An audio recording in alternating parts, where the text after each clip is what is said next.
여러분, 안녕하세요. 오늘 해설에서는 인간과 자연이 도대체 어떻게 협력해서 그 울창하고 거대한 숲을 만들어내는지 그 뒤에 숨겨진 꽤 방대하고 매력적인 과학 이야기를 아주 속도감 있게 파헤쳐 보려고 합니다. 자, 바로 시작해 볼까요? 흔히들 거대한 숲을 키우는 가장 강력한 무기가 따사로운 햇빛이나 시원한 빗줄기일 거라고 생각하시죠? 그런데요, 진짜 비밀은 놀랍게도 바로 흙입니다.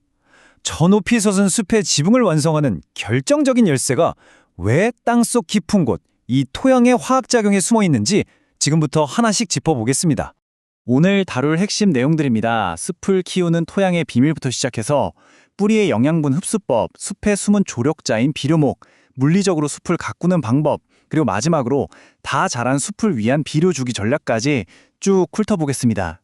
첫 번째로 숲을 키우는 토양의 비밀입니다. 눈에 보이지 않는 아주 작은 세계부터 들여다보죠. 식물이 생존하기 위해 꼭 필요한 영양소가 정확히 16가지 있다는 거 알고 계셨나요? 이 녀석들은 양전하를 띠는 양이온 아니면 음전하를 띠는 음이온 형태로 뿌리에 쏙 흡수되는데요. 단 하나라도 빠지면 식물은 말 그대로 생존 자체가 불가능해집니다. 완전 필수템인 거죠. 여기서 진짜 재미있는 개념이 하나 등장합니다. 바로 토양 완충 용량인데요. 점토나 유기물이 듬뿍 들어간 흙은 이 완충 용량이 어마어마합니다. 비유하자면 나무를 위한 거대한 저축배자 같은 거예요. 식물이 영양소를 쏙쏙 빼먹어도 이 계자가 알아서 토양 속 영양소 농도를 언제나 일정하게 꽉 채워주는 거죠. 대단하지 않나요? 두 번째 파트, 뿌리가 영양분을 마시는 방법입니다. 그럼 뿌리는 대체 어떻게 밥을 먹을까요? 식물 생리학을 보면 딱 3가지 방법을 씁니다. 뿌리가 직접 닿는 뿌리 차단, 물기를 타는 집단류, 그리고 농도 차이를 이용하는 확산입니다. 상황이나 영양소 종류에 따라 이 3가지를 기가 막히게 돌려 쓰는 거죠. 이 중에서 가장 직관적인 게 바로 집단류입니다. 한마디로 거대한 빨대라고 생각하시면 돼요. 잎에서 수분이 증발하면 그 힘으로 펌프처럼 흙 속의 물을 쫙 끌어올리거든요. 이때 물에 녹아있던 칼슘, 마그네슘, 질소 같은 영양소들이 뿌리 쪽으로 시원하게 빨려 들어오는 겁니다. 그런데 이온이나 칼륨처럼 흙에 딱 달라붙어서 진짜 안 움직이는 고집불통 영양소들도 있거든요. 이럴 때 뿌리는 빨대 대신 곡괭이를 든 광부로 변신합니다. 이온이 꽉 찬 고농도에서 빈 공간인 저농도로 아주 천천히 이동하는 확산이라는 현상을 이용해서 진짜 끈질기게 영양분을 캐내는 거죠. 세 번째 파트. 숲의 숨은 조력자인 비료목에 대해 알아보겠습니다. 비료목 들어보셨나요? 숲에서 이 친구들만큼 이타적인 존재도 없을 겁니다. 황폐해진 땅을 살리려고 숲 만들기 초반에 투입되는 특공대 같은 나무들인데요. 나중에 심어질 진짜 돈 되는 나무들이 잘 자랄 수 있게 자기 한 몸 희생해서 땅을 기름지게 만들어주는 진정한 숨은 영웅들입니다. 재밌는 건 이 나무들이 독불장군처럼 혼자 일하는 게 아니라는 거예요.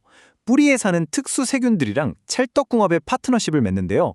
콩과 식물과 단짝인 미조비움, 그리고 오리나무 같은 비콩과 식물과 짝꿍인 프랑키아가 대표적입니다.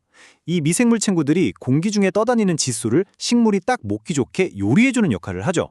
이들의 작전은 꽤나 입체적입니다.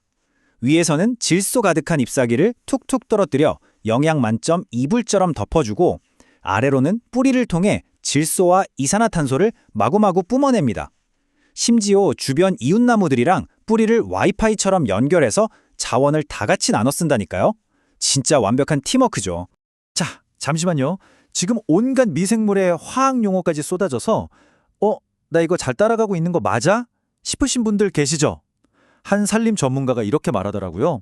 지금 이 복잡한 내용들의 큰 그림만 대충 감이 잡히신다면 여러분은 엄청나게 잘하고 계신 거라고요. 그러니 자신감 가지시고 계속 가보시죠. 네 번째 파트, 물리적 임지 보육 방법입니다. 미생물 이야기에서 벗어나서 좀 더 스케일 큰 이야기로 넘어가 보죠. 숲을 가꾼다는 건 그냥 나무 심어놓고 방치하는 게 절대 아닙니다. 엄격한 타이밍 싸움이죠. 풀베기부터 시작해서 덩쿨도 치우고 어린 나무도 다듬고 가지치기에 간볼까지 계절과 시간에 맞춰서 아주 치밀하게 돌아가는 한편의 타임테이블과도 같습니다. 게다가 이 관리의 스케일도 장난이 아닙니다. 가파른 산비탈에 계단을 깎아내기도 하고요. 잘라낸 나뭇가지를 바닥에 쫙 깔아주는 우죽덮기를 하기도 합니다. 이렇게 하면 빗물도 잡아두고 비옥한 흙이 쓸려 내려가는 것도 막아서 땅속 미생물들을 안전하게 지킬 수 있거든요. 그러니까 이건 사실상 지구의 표면 자체를 완전히 새로 디자인하는 작업인 겁니다. 마지막 5번째, 어느 정도 다 자란 성숙한 숲, 그러니까 장룡림을 위한 비료 주기 전략입니다. 거대한 숲에 비료를 주는 건 일회성 이벤트가 아닙니다. 보통 3단계로 철저하게 계산해서 진행하는데요.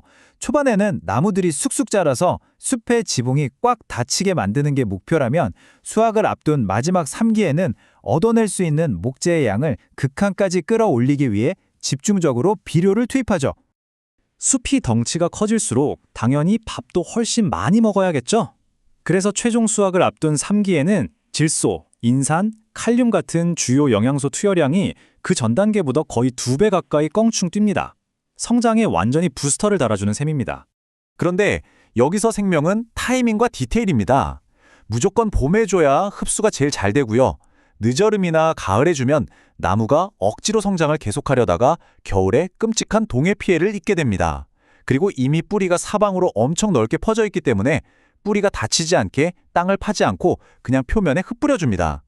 헬기로 뿌릴 땐 빽빽한 나뭇잎들을 뚫고 바닥까지 무사히 떨어지도록 고운 가루가 아니라 굵은 알갱이를 쓰는 센스까지 발휘하죠.